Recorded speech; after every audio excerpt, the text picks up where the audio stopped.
મિત્રો આપણે બેટા ધોરણ 12 માં પાઘડીનું જ્ઞાન ધોરણ 11 માં આપણે ભણ્યા એકાંકી પેઢી। ધોરણ 12 માં અકાઉન્ટની અંદર ભાગીદારી પેઢી શું છે આપણે સમજી ગયા છે। તેનું પ્રકરણ પાઘડીનું જ્ઞાન। 11મા ધોરણમાં આપણે પારિભાષિક શબ્દની અંદર પાઘડી એટલે શું એ આપણે સમજ્યા છે। પાઘડી એટલે શું? પાઘડી એક અદ્રશ્ય મિલકત છે, કારણ કે મિલકતના ઘણા પ્રકારો છે, દ્રશ્ય મિલકત અને અદ્રશ્ય મિલકત। અદ્રશ્ય મિલકતમાંની એક મિલકત એટલે પાઘડી, અંગ્રેજીમાં તેને ગુડવિલ કહેવાય છે। પાઘડી સુષુપ્ત છે, દેખાતી નથી, અદ્રશ્ય છે, મિલકત છે પરંતુ દેખાતી નથી, જોઈ શકાતી નથી, એવી મિલકત એટલે પાઘડી। આ અદ્રશ્ય મિલકત પાઘડી એટલે જે પેઢીમાં નફા અથવા પેઢીનો નફો વધે અથવા નફો ઉપસ્થિત કરતી પેઢી હોય, આવી પેઢી પાઘડી ધરાવે છે એવું કહી શકાય। કારણ કે પાકા સરવૈયામાં તમે વિચારો કે નફો જેમ વધે તેમ મૂડી વધે। આ મૂડી વધતા પાકા સરવૈયાનો સરવાળો મૂડી દેવા બાજુનો વધારે હોય અને જે મિલકત લેના બાજુ ઘટે છે એ પાઘડી છે। આ તમે પ્રેક્ટિકલી સમજાવો છો। પાઘડી અદ્રશ્ય મિલકત છે, પાઘડી નફા પર આધાર રાખે છે, ધંધાના સ્થળ પર આધાર રાખે છે,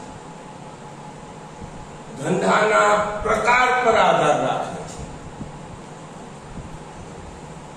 દાખલા તરીકે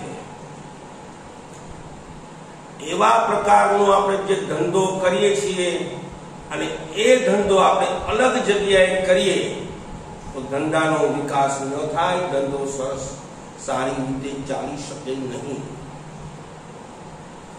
જે પેઢીમાં એનું એકમ ધંધાનું સ્થળ, આપણે જુનાગઢની વાત કરીએ તો કાપડ બજાર, જો આપણે ધંધો કાપડનો શરૂ કરવો હોય તો માંગના ધોરણ પસંદ કરવું પડે, કારણ કે પાઘડી એ ધંધાના સ્થળ પર આધાર રાખે છે। ત્યાં જે ધંધો આપણે કરીએ તો આપણો ધંધો સારી રીતે ચાલી શકે। હા, ઈજારાવાળા બજારમાં પાઘડીની કિંમત ખૂબ જ ઊંચી હોય। ઈજારાવાળો બજાર, જે પેઢીનો ધંધો ઈજારાવાળો છે, એટલે કે બટેટાનો વેપારી છે, એક જ જગ્યાએ બટેટા મળે છે, એ બજારમાં બટેટા મળતા નથી તો બટેટાનો ભાવ ઊંચો લઈ અને વેચી શકે। આ ઈજારાવાળા બજારમાં પાઘડીની કિંમત ખૂબ જ ઊંચી હોય છે, જ્યારે હરીફાઈ વાળા બજારમાં પાઘડીની કિંમત ઓછી હોય છે। આ હરીફાઈ ઉપરાંત બુદ્ધિમત્તા વાળા વ્યક્તિની ધંધામાં સંચાલન તરીકે જરૂર પડે, આવા ધંધામાં પાઘડીની કિંમત ઓછી છે, કારણ કે બુદ્ધિશાળી વ્યક્તિ જ ધંધો ચલાવી શકે। ઈજારાવાળા બજારમાં પાઘડીની કિંમત વધારે હોય છે અને હરીફાઈ વાળા બજારમાં પાઘડીની કિંમત ખૂબ જ ઓછી હોય છે। ધંધાનું સ્થળ, ધંધાનો એકમ, તમે કયા પ્રકારનો ધંધો કરવા માંગો છો, તો આવા દરેક સ્થાનો પાઘડીને અસર કરે છે। નવા અભ્યાસક્રમમાં પાઘડી શોધવાની બધી કુલ 4 પદ્ધતિઓ અભ્યાસક્રમમાં છે। પાઘડી શોધવાની પદ્ધતિઓ. પહેલી પદ્ધતિ સાદી સરેરાશ પદ્ધતિ. જે પેઢીમાં ધંધો ના નફાનો નફો વધતો જાય અથવા નફો ઘટતો જાય, પરંતુ જે ધંધામાં નફો વધે ઘટે, વધતો જાય ઘટતો જાય, વધે ઘટે, પ્રથમ વર્ષે નફો 50,000, બીજા વર્ષે 90,000, ત્રીજા વર્ષે 89,000, અથવા જે પેઢીનો વર્ષમાં એક વખત ખોટ પડે ત્યારે પણ સાદી સરેરાશ પદ્ધતિએ પાઘડી શોધાય છે. જે ધંધામાં, ફરીથી બોલું છું, ધ્યાન રાખો, પ્રથમ પદ્ધતિ, જે પેઢીનો નફો વધે ઘટે અથવા એક વર્ષે ખોટ પડે ત્યારે સાદી સરેરાશ પદ્ધતિએ પાઘડી શોધાય છે. સાદી સરેરાશ પદ્ધતિએ પાઘડી શોધવામાં મુખ્ય બે સૂત્ર આપણે લાગુ પડે છે. પ્રથમ આપણે સરેરાશ નફો શોધવાનો છે. સરેરાશ નફાનું સૂત્ર છે કુલ નફો છેદમાં વર્ષની સંખ્યા. કુલ નફો એટલે 5 વર્ષનો નફો, ત્યારે 5 વર્ષના નફાના સરવાળો કરતા આ 5 વર્ષ એટલે કે વર્ષની સંખ્યા એટલે 5 વર્ષ વડે ભાગતા જે નફો મળે છે તેને સરેરાશ નફો. આ સરેરાશ નફાને ખરીદીના વર્ષ વડે ગુણતા, ખરીદીના વર્ષ અભ્યાસક્રમમાં ઉલ્લેખ નથી પણ કોલેજની અંદર ઉલ્લેખ છે, કારણ કે હું કોલેજ ભણાવું છું. ખરીદીના વર્ષ કોઈ પણ શેરની કિંમત દાર્શનિક કિંમત એટલે છાપેલી કિંમત, 10 રૂપિયાના શેરની કિંમત બજાર કિંમત એની 30 હોય તો એના ખરીદીના વર્ષ 3 ગણા થયા. કારણ વર્તમાનમાં આ શેરની કિંમત 3 ગણી છે. આ ખરીદીના વર્ષ એને લાગુ પડે છે. એટલે પાઘડી બરાબર સરેરાશ નફો ગુણ્યા ખરીદીના વર્ષ. પાઘડી મળી ગઈ છે. ફરીથી બોલું, સરેરાશ નફો. સરેરાશ નફો સાદી સરેરાશ પદ્ધતિએ પાઘડી શોધાય ત્યારે નફો વધે ઘટે અથવા ખોટ પડે ત્યારે સાદી, એ ખાસ ધ્યાન રાખવાનું છે. તમને પરીક્ષામાં ઉલ્લેખ નહીં કરે કે તમે કઈ પદ્ધતિએ સરેરાશ નફો શોધો. સાદી સરેરાશ પદ્ધતિએ નફો શોધો કે ભારિત સરેરાશ પદ્ધતિ શોધો, એ ઉલ્લેખ નહીં હોય. એ આપણે થિયરી મગજમાં રાખવાની છે. કારણ સાદી સરેરાશ, જે પેઢીનો નફો વધે ઘટે અથવા ખોટ પડે ત્યારે સાદી સરેરાશ પદ્ધતિએ સરેરાશ નફો શોધાય છે. આ સરેરાશ નફો શોધ્યા બાદ પાઘડીનું સૂત્ર છે પાઘડી બરાબર સરેરાશ નફો ગુણ્યા ખરીદીના વર્ષ. બીજી પદ્ધતિ છે પાઘડી શોધવાની, ભારિત સરેરાશ પદ્ધતિ. આ ભારિત સરેરાશ પદ્ધતિએ પાઘડી શોધીએ ત્યારે રકમની અંદર નફો આપેલો છે તે નફો દર વર્ષે વધતો જાય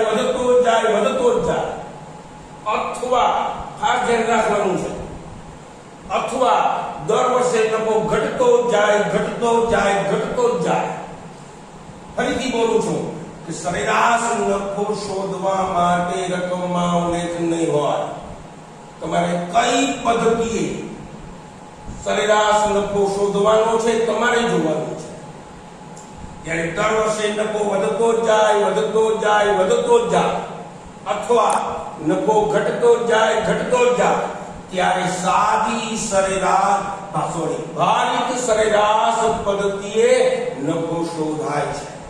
એટલે ભારિત સરેરાશ પદ્ધતિએ પાઘડી શોધવાનું પ્રથમ સૂત્ર છે બેટા, ભારિત સરેરાશ નફો બરાબર સિગ્મા IW એટલે કે કુલ ભારિત નફો. આપણે આ એટલે ઇન્ટેક નફો થાય, ડબલ્યુ એટલે ભાર, ભાર એટલે વેટ, વજન, આ સિગ્મા એટલે શું? આખું કોષ્ટક બને છે બેટા. વર્ષ IW ને IW નો ગુણાકાર કરતા જે સરવાળો આવે છે ને સિગ્મા W કહે છે. W ના કુલ સરવાળો સિગ્મા W. એટલે ભારિત સરેરાશ નફો બરાબર, આ ગુજરાતીમાં બોલવું હોય તો કુલ ભારિત સરેરાશ નફો, કુલ ભારિત નફો છેદમાં કુલ ભાર. એમાં આપણે કહી શકીએ સિગ્મા IW છેદમાં સિગ્મા W. આ સૂત્ર મુકતા આપને મળી ગયું છે ભારિત સરેરાશ. ભારિત સરેરાશ નફો મળ્યા પછી આપને બાગડી મળે છે. બાગડી બરાબર ભારિત સરેરાશ નફો ગુણ્યા ખરીદીના વર્ષ. આ બે પદ્ધતિ, એક સાદી સરેરાશ પદ્ધતિ એ નફો શોધીને બાગડી શોધી, અને જ્યારે નફો વધતો જાય નફો ઘટતો જાય ત્યારે ભારિત નફો ગોતીને બાગડી શોધી. આ બે પદ્ધતિ જૂના અભ્યાસક્રમમાં હતી. નવા અભ્યાસક્રમમાં કુલે 4 પદ્ધતિ આવી છે. કોલેજના એસવાય બીકોમમાં શેરનું મૂલ્યાંકન અને બાગડીના મૂલ્યાંકનના પ્રકરણની આ 4 મુખ્ય પદ્ધતિઓ છે. ત્રીજી પદ્ધતિ છે અધિક નફાની. અધિક નફો, અધિક એટલે વધારે. આપણે કોઈ પણ વેપારી, મગજમાં રાખો બેટા, આપણે કોમર્સના સ્ટુડન્ટ છીએ. કોઈ પણ વેપારી ધંધો શરૂ કરતા પહેલા હંમેશા નફાની અપેક્ષા રાખીને ધંધો કરતો હોય છે. આધુનિક યુગમાં તો દરેક વેપારી સર્વે પણ કરે છે. આપણે જે ધંધો કરીએ છીએ એના નજીકની અવેજીનો વેપાર કેવી રીતે ચાલે, કેવો ચાલે છે. તો દરેક વેપારી પોતાની મૂડીનું વળતર મેળવવા જે નફાની અપેક્ષા રાખે છે એને કહેવાય અપેક્ષિત નફો. અંદાજે થયેલો નફો થયો નથી, અપેક્ષિત નફો. એટલે અધિક એટલે ધારણા કરતા વધારે થયેલ નફો. આપણે ધારણા કરી કે આપણે આ ધંધો શરૂ કરવો છે, ત્યાં આપણે 10% નફાની અપેક્ષા છે. 10% નફાની અપેક્ષા રાખીથી આને કહેવાય અપેક્ષિત વળતરનો દર. તો આજે આપણે મૂડી માનો કે 1 લાખ રૂપિયા આપણે રોકી, 1 લાખના 10%, કોઈ પણ રકમનો છેલ્લો પદ દબાવી દો 10% થાય બેટા. એટલે કે રોકાયેલ મૂડી 1 લાખ છે, નફાનો દર છે 10%, તો 1 લાખના 10% એટલે 10,000 અપેક્ષિત નફો મેળવો. અપેક્ષા રાખે છે કે વર્ષના અંતે આપને 10,000 નફો થશે. પણ જો આપણે વાર્ષિક હિસાબો કરીએ વર્ષને અંતે, કેલેન્ડર વર્ષ અથવા નાણાકીય વર્ષ, આપણે ગ્રામીણમાં હજી નાના વેપારીઓ દેશી નામા પદ્ધતિએ નામું લખે છે, પણ તેને નફાની તો અપેક્ષા હોય, નફો શોધે છે. તો આ જે નફો આપને મળે વર્ષને અંતે, આ નફો એટલે કે સરેરાશ નફો. 5 વર્ષનો 4 વર્ષના નફાનો સરવાળો કરીને જે મળે છે તેને સરેરાશ નફો કહે છે. આગળ આપણે જોયું સરેરાશ નફાનું સૂત્ર કે સરેરાશ નફો બરાબર કુલ નફો છેદમાં વર્ષની સંખ્યા. આ સરેરાશ નફામાંથી અપેક્ષિત નફો બાદ કરતા, સરેરાશ નફામાંથી અપેક્ષિત નફો બાદ કરતા અધિક નફો. તો અધિક નફાનું સૂત્ર છે સરેરાશ નફો માઈનસ અપેક્ષિત નફો. તો અપેક્ષિત નફાનું સૂત્ર છે રોકાયેલી મૂડી ગુણ્યા અપેક્ષિત વર્તનનો દર. પર રોકાયેલી મૂડી માનો કે બેટા નથી, તો રોકાયેલી મૂડી આપણે શોધવી પડે. તો બીજું સ્ટેપ રોકાયેલી મૂડી શોધી. 99% તો બેટા રકમમાં હોય છે, કારણ કે અધિક નફામાં બાગડી શોધવા માટે ખૂબ જ 4-5 સૂત્ર લાગુ પડે છે. 4 ગુણના દાખલામાં એનો ભાર પ્રમાણે ગણીએ તો વધુ જાજુ થાય છે, પણ છતાં પણ આપણે આવડવું જોઈએ. રોકાયેલ મૂડી શોધવાનું સૂત્ર છે કુલ મિલકતો માઈનસ કુલ દેવા. આપણે બેટા બહેન છે વાર્ષિક હિસાબ પાકું સરવૈયું કુલ મિલકતનો સરવાળો કરીને મૂડી દેવા બાજુના કુલ દેવા બાદ કરો કે ઉપર જે મળે છે એને મૂડી કહે છે. આ સૂત્ર દ્વારા સમજાવું છું કે રોકાયેલ મૂડી બરાબર કુલ મિલકતો માઈનસ કુલ દેવા. દેવા એટલે જવાબદારી એટલે કરો. રોકાયેલ મૂડી મળતા આપણે અપેક્ષિત નફો શોધીએ છીએ, અંદાજિત નફો, કે આપણે જ્યારે ધંધો શરૂ કર્યો ત્યારે આપણે નફાની અપેક્ષાઓ રાખી આટલા ટકા નફો થશે. આપણે આની પહેલા પણ હું કહ્યું કે આપણે 10% અપેક્ષા રાખી. રોકાયેલ મૂડી મળી છે 1 લાખ, 1 લાખના 10% કરતા 10,000 જે મળે છે એને અપેક્ષિત નફો કહે છે. આ અપેક્ષિત નફો હવે આપણે મહત્વનું સૂત્ર લાગુ પડે છે અધિક નફો. અધિક એટલે વધારે. અત્યારે થયેલા નફામાંથી અપેક્ષિત નફો બાદ એટલે કે અધિક નફો બરાબર સરેરાશ નફો માઈનસ અપેક્ષિત નફો. એટલે અધિક નફો આપણે મળી ગયો. છેલ્લું સૂત્ર છે બેટા પાઘડી બરાબર અધિક નફો ગુણ્યા ખરીદના વર્ષ. આ ત્રીજી પદ્ધતિ થોડીક લંબાણવાળી છે. ફરીથી બોલું છું, અધિક નફાને આધારે પાઘડી શોધવાની આ ત્રીજી પદ્ધતિ. સૌપ્રથમ સરેરાશ નફો આપને આપેલો ત્યારે સરેરાશ નફો શોધવાની જરૂર નથી. માનો કે નથી સરેરાશ નફો તો પ્રથમ આપણે સરેરાશ નફો શોધશું. આની પહેલા પણ વાત કરી સરેરાશ નફો શોધવામાં ધ્યાન રાખવાનું છે કઈ પદ્ધતિએ નફો શોધવો. સાદી સરેરાશ પદ્ધતિએ નફો શોધવો કે ભારિત પ્રમાણે શોધવો.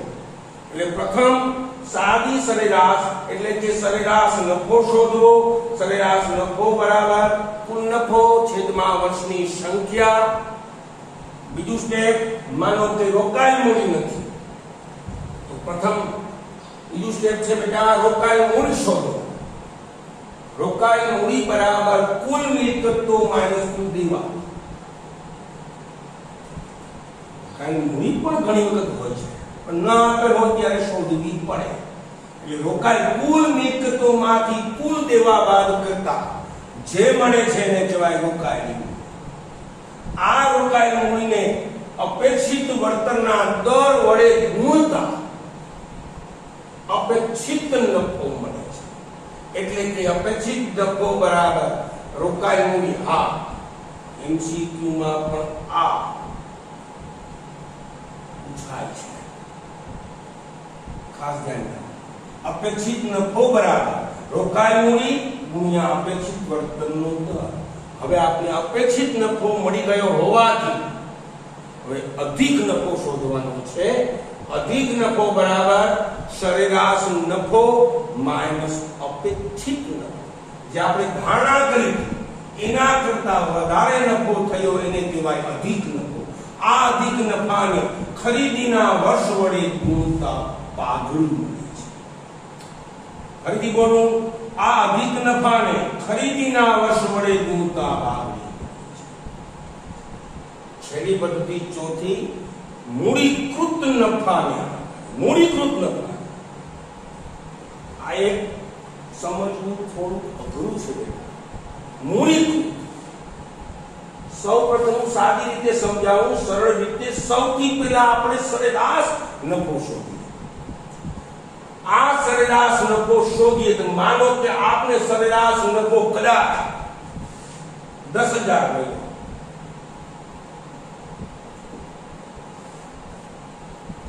તો આ 10,000 નફો છે એ અપેક્ષિત આપણે વળતરનો દર રાખ્યો. અપેક્ષિત દર 10%. તો 10% એ 10,000 નફો થયો છે. તો આપણે સૂત્ર મૂકીએ ત્રિરાશી પદ ધોરણ 5 માનું 10% એ 10,000 તો 100 એ કેટલા? 1 લાખ રૂપિયા જે મળે છે એને કહેવાય મૂડીકૃત નફો. ખરેખર આપણે 1 લાખ મૂડી રોકી નથી, મગજમાં રાખો. 80,000 મૂડીથી આપણે ધંધો શરૂ કર્યો છે. તો 80,000 થી ધંધો શરૂ કર્યો હોય અને અપેક્ષિત વળતરનો દર 10% હોય નફો થવો જોઈએ બેટા 8,000. તો ખરેખર તો સરેરાશ નફો આપને મળ્યો છે 10,000. તો આ 10,000 પરથી સરેરાશ નફા પરથી ત્રિરાશિ પદ મૂકીને આપણે જે મૂડી શોધીએ છીએ એને કહેવાય મૂડીકૃત નફો બરાબર સરેરાશ નફો ગુણ્યા અપેક્ષિત વર્તનનો દર. તેની પરથી જે આપને મૂડી મળે છે એટલે કે 10% એ 10,000 તો 100 કેટલા તો આપને મૂડીકૃત નફો મળ્યો 1 લાખ. તો ખરેખર તો મૂડી આપણે 1 લાખ રોકી નથી બેટા. મૂડી ખરેખર રોકી છે આપણે 80,000. છતાં પણ આપને 1 લાખ ના 10% એટલે 10,000 સરેરાશ નફો થયો છે. તો આજે આપણે 1 લાખ જે મૂડી શોધી અપેક્ષિત વર્તનના દરે સરેરાશ નફાને ધ્યાનમાં રાખીને એને કહેવાય મૂડીકૃત નફો. આ મૂડીકૃત નફામાંથી રોકાયેલી મૂડી બાદ કરતા જે ડિફરન્સ મળે છે એને પાઘડી કહે છે. એટલે કે પાઘડી બરાબર મૂડીકૃત નફો માઈનસ રોકાયેલી મૂડી. મૂડીકૃત નફો એટલે કે 1 લાખ અને માઈનસ રોકાયેલી મૂડી નથી સોરી આપણે જે મૂડી રોકી છે બેટા 80,000, 1 લાખ માંથી 80,000 બાદ કરો તો આજે 20,000 જે મળે છે એ પાઘડી છે. આમ આ એક સમજવું અટપટું છે બેટા પણ સરળ છે, નહીં વાંધો આવે. 4 ગુણમાંથી વધારેમાં વધારે આપણે અત્યાર સુધીમાં આટલા વર્ષોમાં 3 પદ્ધતિ વધારે પૂછવાની છે બેટા. સાદી સરેરાશ પદ્ધતિ, ભારિત સરેરાશ પદ્ધતિ અને અધિક નફા. મૂડીકૃત નફાનો ફરીથી સમજાવી દઉં બેટા કે આ પ્રથમ સરેરાશ નફો શોધો. આ સરેરાશ નફાને અપેક્ષિત વર્તનને ધ્યાનમાં રાખીને જે મૂડી શોધીએ છીએ તેને મૂડીકૃત નફો કહેવાય. એટલે કે 10% એ 10,000 તો 100 કેટલા એટલે મૂડીકૃત નફો મળ્યો 1 લાખ. આ 1 લાખ માંથી આપણે રોકાયેલી મૂડી 80,000 બાદ કરીને મળી જાય પાઘડી 20,000. ફરીથી વાત કરી લઈએ ટૂંકમાં. પાઘડી એટલે અદ્રશ્ય મિલકત કે જોઈ શકાતી નથી. ઇજારાવાળા બજારમાં પાઘડીની કિંમત ઊંચી હોય, હરીફાઈવાળા બજારમાં પાઘડીની કિંમત ઓછી હોય. પાઘડી નફા પર, ધંધાના એકમ પર અને ધંધાના સ્થળ પર આધાર રાખે છે. પ્રથમ પદ્ધતિ સાદી સરેરાશ. સૌપ્રથમ સાદી સરેરાશ પદ્ધતિ ક્યારે લાગુ પડે કે નફો વધે ઘટે અથવા એક વર્ષે ખોટ પડે ત્યારે સાદી સરેરાશ પદ્ધતિએ સરેરાશ નફો શોધી એટલે કે સરેરાશ નફો બરાબર કુલ નફો છેદમાં વર્ષની સંખ્યા. બીજું સૂત્ર પાઘડી બરાબર સરેરાશ નફો ગુણ્યા ખરીદીના ભાવ. બહુ સરળ પદ્ધતિ છે સાદી સરેરાશ. બીજી પદ્ધતિ ભારિત સરેરાશ પદ્ધતિએ પાઘડી શોધી. તો ભારિત સરેરાશ પદ્ધતિ ક્યારે લાગુ પડે તો જ્યારે પેઢીનો નફો દર વર્ષે વધતો જાય અથવા નફો ઘટતો જાય. હા, મગજમાં રાખજો, ઘણી વખત વાર્ષિક પરીક્ષામાં વર્ષ ઊંધા આપે છે. એટલે કે 1996, 1995, 1994, 1993 નફો આપે 1 લાખ, 90,000, 30,000, 20,000. તમે વિચાર કરો તો તમને એમ થાય કે આ તો નફો ઘટતો જાય છે. તો આમાં તો પદ્ધતિ લાગુ પડશે સાદી સરેરાશ. વર્ષને ધ્યાનમાં રાખજો ખાસ, કારણ કે નફો વર્ષ જોજો નફો વધે છે માટે લાગુ પડે છે ભારિત સરેરાશ. તો ભારિત સરેરાશ નફો પ્રથમ શોધીએ. ભારિત સરેરાશ નફો બરાબર સિગ્મા IW છેદમાં સિગ્મા. એટલે કુલ ભારિત નફા અને કુલ ભાર વડે ભાંગતા જે નફો મળે તેને ભારિત સરેરાશ નફો કહેવાય. આ ભારિત સરેરાશ નફાને ખરીદીના વર્ષ વડે ગુણતા પાઘડી. ત્રીજી પદ્ધતિ અધિક નફા.